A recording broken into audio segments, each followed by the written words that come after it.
Today, we're diving back into the complex relationship between artificial intelligence and industrial cybersecurity. From emerging threats to innovative solutions, these discussions reveal the evolving landscape of securing our critical infrastructure in an AI-powered world.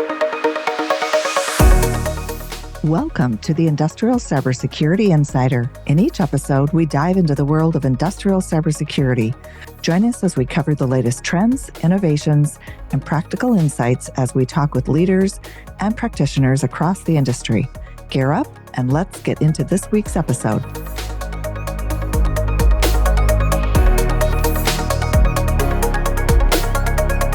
I've seen it where they actually hack a cyber insurer to figure out who's insured to start targeting them because they know they'll get a payout. So all of it's getting a lot more advanced, even outside of the nation state type stuff. Obviously, we have these conflicts going on, but even outside of that, as it becomes more lucrative and as these dark groups can go after it just to straight up make money, it's more effective. And I think you're going to continue to see that expanding. So shifting gears a little bit, one of the things that I've witnessed is IT, in a lot of cases, has gone out and bought an IDS package. Whether it's IT or OT, they got an IDS package. Usually something that was born out of the IT realm versus something specific to the OT realm. Are you seeing any shifts in clients that have made a decision to buy a tool and recognize that the tool that they bought initially isn't giving them everything that they need in regards to what's going on in that OT environment? I mean, Claroty is a highly specialized OT industrial detection system that brings a lot of features and functionalities to it, where some of these other tools are a little light.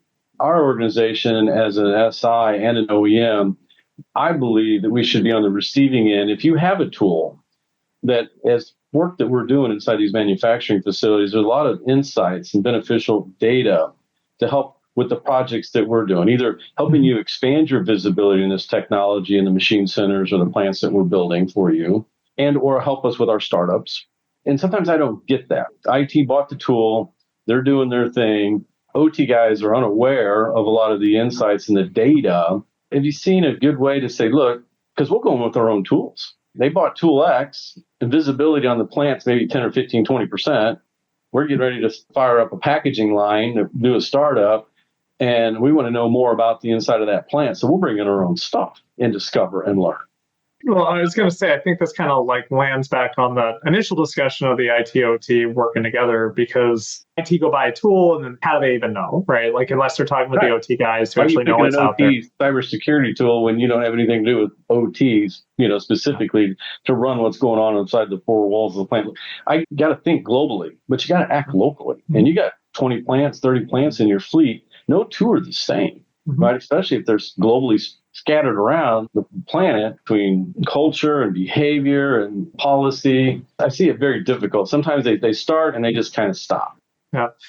So it definitely resonates with stuff I've seen. Again, it's something where you need to have the right folks involved. And this is where like Claroty really focuses on having a bunch of different tools to tackle different networks. I think one of the biggest challenges when you have IT guys go into these environments is they think, oh, we got a core switch, that's all we need, boom, we're good to go. But these networks are so complex, like especially at some of these large facilities, like you have things nested 15 deep in a building that's 10 miles away, and like you have no it's connected through a microwave line or some T1 or something. Like it just gets cellular modems. We find those. Yeah, exactly.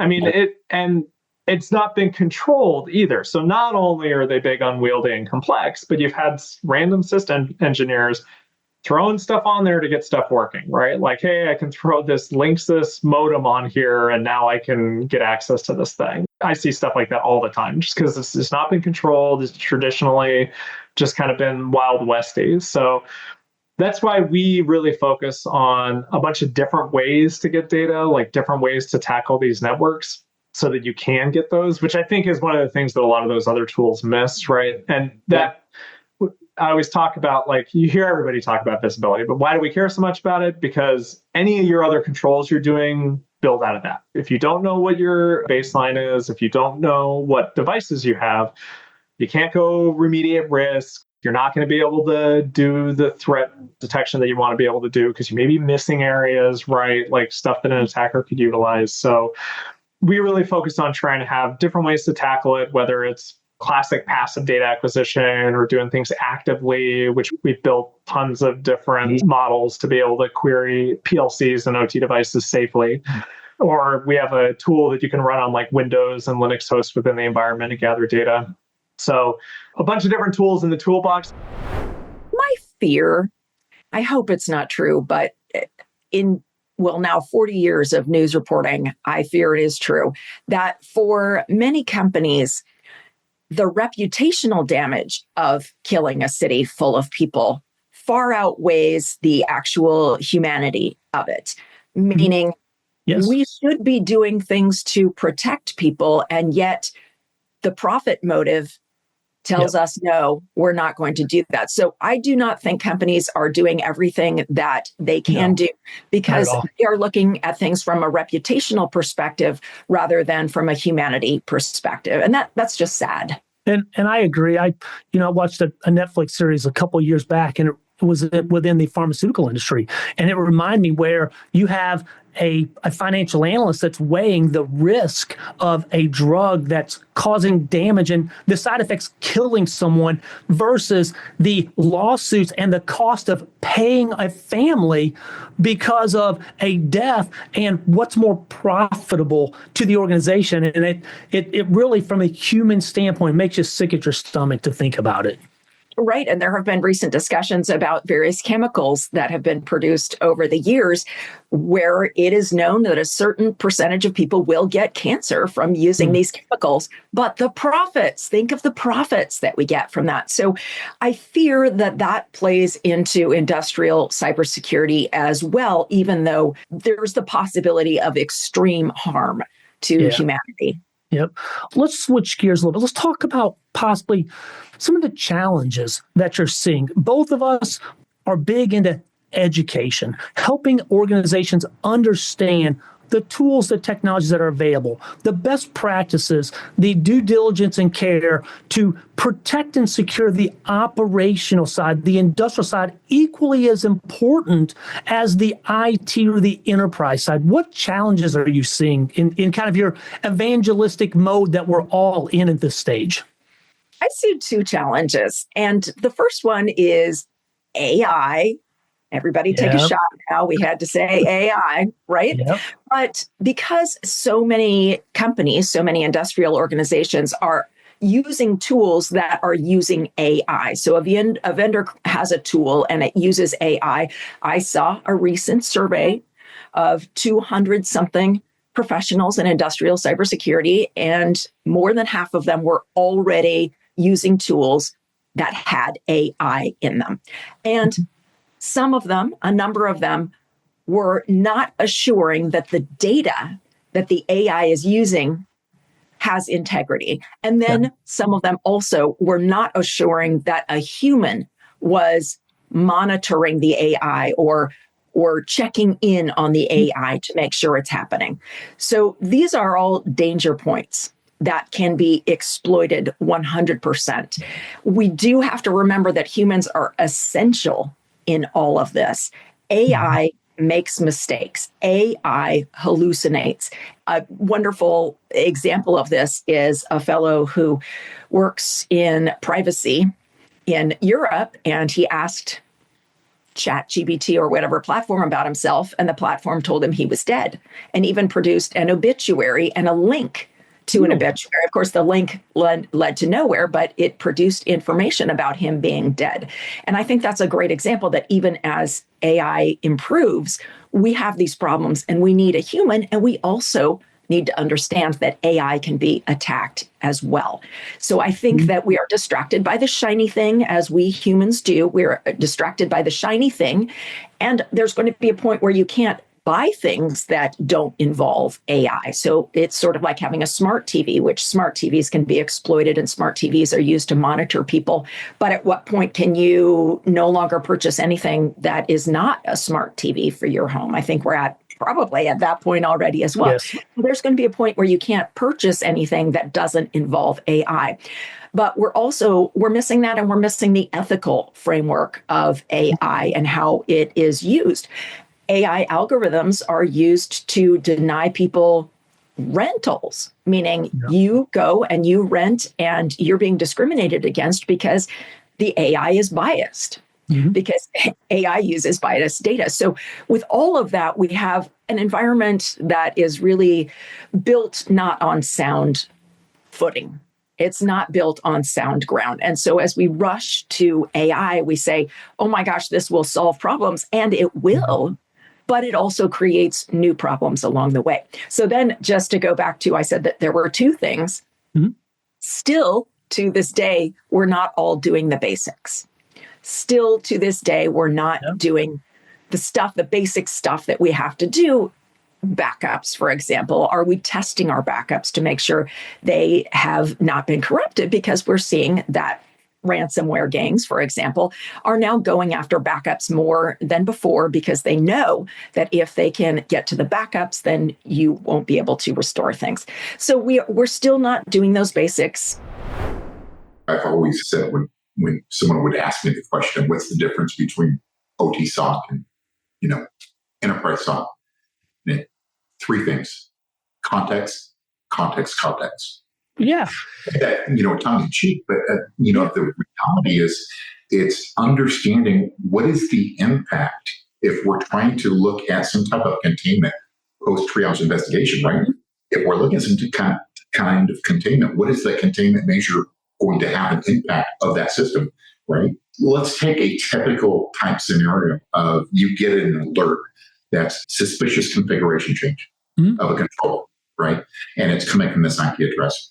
Looking at your tech stack as an analyst, often you're dealing with the same tech stack. It's almost like overlapping Venn diagrams. There's a little bit of the tech stack that really needs to be focused on the OT systems. Otherwise, you can leverage other IT tool or attack, but it's different tooling and processes that are unique for the OT side. I've always maintained having your OT SOC as a subset of your enterprise makes perfect sense, because if you think about whether you have an MSSP or you're doing this yourselves with your SOC, your primary mission is to identify threats as they're traversing your business functions. Right. So OT is just another business function. So there has to be that cross, and plus you can extend the life cycle of your teams. Go from a tier 1 to tier 2, then rotate into the tier 1 of the OT, and you can double the lifetime expectancy of your talent pool. And listen, that's a big thing on the talent retention side. Oh, for sure it is. And I would say from an OT-centric SOC, there has to be that content. You have to understand the why behind it. You look at the IT side, and it's isolate and remove.